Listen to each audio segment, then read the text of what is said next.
Basketball coverage is sponsored by Singular, raising the bar. Chevrolet, an American revolution. And by Budweiser Select. Finally, bold taste meets a clean finish. Expect everything.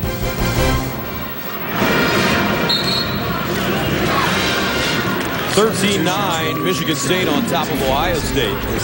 11:54 to play in the first half.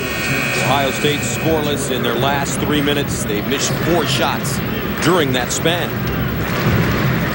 Well, they've settled for the perimeter shot, I think, a little too quickly. Terrence Dials has made 3 of 6 for the game. The rest of the Buckeyes only a combined 1 of 9. Michigan State shooting a high percentage because they're getting quality shots and they're taking their time in the half court. The seniors have led this Michigan State Spartans team to the 13-4 start on the year. Well, you look at the game they had against Indiana, 51 points combined.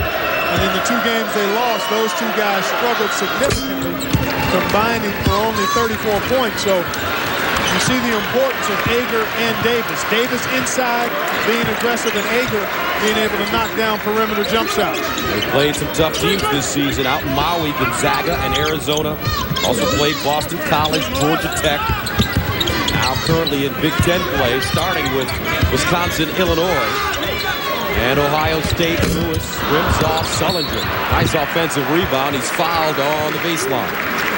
Well, Sullinger matched up with the smaller Neitzel, so he had inside position and was able to get that offensive board. As you look at what the Spartans have done in their first 5 games, actually their first 5 games scheduled, 1 and 2 right now, and the rankings of those teams all impressive. So the Spartans play the toughest team in the Big Ten in the first 5 games of the year. Well, at some point you got to tee it up against them. I'm sure Tom Izzo would rather have it spread out a little differently, but it is what it is. That's why this game today is so huge for both teams. Ohio State wants to defend their home court, and Michigan State wants to try to get a road win. Dials loses it, and it's picked up by Travis Walton. He's from Lima, Ohio.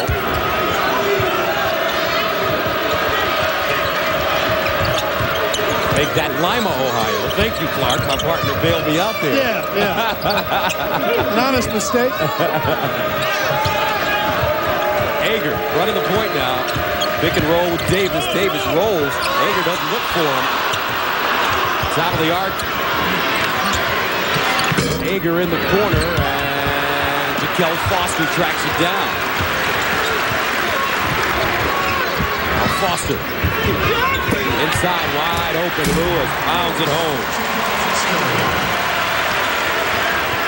15-11, Michigan State with the lead.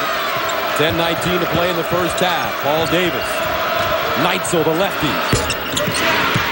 And a rebound goes to Walton. New shot clock for Michigan State. Well, look at the spacing. Both of these teams do a really nice job spacing the floor, making it tough for defenders to rotate to a moving basketball. You'll notice both of these teams do a nice job of making that skip pass or that extra pass and put a lot of pressure on the defense because they're so well spaced, 12 to 15 feet apart. And when that ball starts zipping, it's hard to recover the shooter. Now Foster, senior from Natchez, Mississippi. And a foul. He took up an offensive foul. He gave Walton a forearm right to the chest.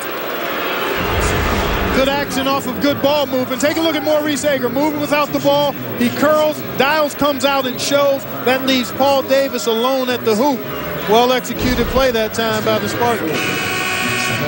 Brings in Goran Sutan, a freshman from Lansing, Michigan. He went to Everett High School, and there was a pretty good Michigan State ball player that went to Everett. I would say so. That's the Vikings, right? I'm not sure what their mascot is. I think they were called the Vikings. None other than Irving Magic Johnson was the guy you were referring to. One of the all-time greats, college and pro. Brown looking inside. Here's Sutan. Stripped out of bounds. Will stay right here.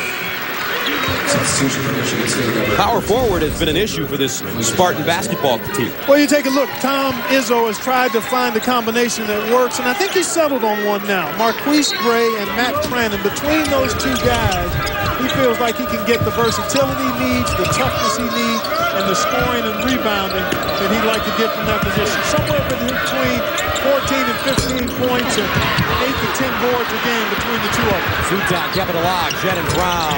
Baby jump shot on the baseline is good. Michigan State playing with an awful lot of confidence, efficiency, and focus right now. Controlling the backboard, getting high-quality shots every trip.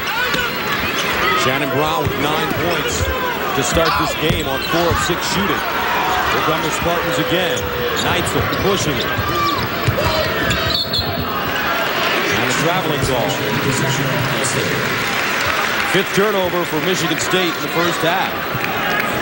Boy, they're up 8, Gus, because they're shooting a high percentage, but just think that they've not been sloppy with the ball the way they've been. It could be a much larger lead. Michigan State 8 of 14 to start. The Buckeyes 5 of 18. Sylvester, Butler, Dials, Lewis, and Foster. Nice rotation by Suton. Allen contested by Paul Davis. May have got a fingernail on the Sylvester jump shot. In the corner, Ager, rising fire. Rebounded by Lewis as he hit the deck, tied up by Brown. What a play by Shannon Brown. He never gave up on that ball, and a good bit of hustle doesn't go rewarded on this trip. But you like that energy. Boy, they got another good look off penetration from Brown. Ager had a warm-up jump shot, I call it, in the corner. Trannon comes back in, replaces Paul Davis. Davis doing such an excellent job under Coach Izzo, maturing as a basketball player. He is a bona fide professional next year. Sylvester leaving. Mr. Big Shot rattles one home. I think the Buckeyes are going to have to do more of that, Gus. 1 of 8 from the three-point line. They come in shooting 44% on the year. But they've got to look at dribble penetration to create some paint scores and also to create some better looks at the three-point shot. 19-13. Lewis gets to the basket and he's called for traveling. 7:35 to play in the first half. Michigan State with